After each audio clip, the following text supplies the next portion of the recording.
Boss, क्या हाल है? सारे ठीक ठाक हैं? अच्छा, ये इंटेक कैंडी फॉग मैंने मंगवाई थी रियर व्यू मिरर के लिए ना, ये मैंने इंस्टॉल किया, आपको नज़र आ रही होगी। ये देख रहे हैं इधर से,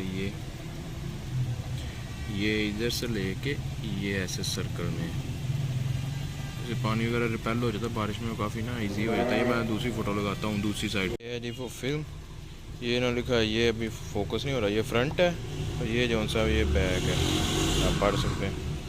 ये फ्रंट पे ऐसे रख के हम इसको इंस्टॉल करते हैं और आपको दिखाता हूँ आगे। ये देखें, ये पेस्ट हो गया। अब इसको फ्रंट से पकड़ के, ये ध्यान से आपने देखना है कि पीछे कोई बबल वगैरह ना रह गई है। आप देख सकते हैं ट्रांसपेरेंट हो गया। ये हम इसको टेस्ट भी करते हैं कि रिपेलेंट है अभी कि नहीं।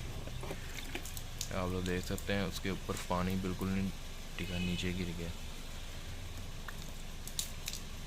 देख सकते हैं।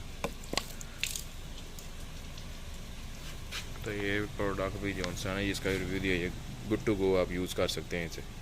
ये चीप है, मुझे तकरीबन 200 का मिला। ये मार्केट में इजीली अवेलेबल है, आप इसे यूज़ कर सकते हैं। Thanks for watching.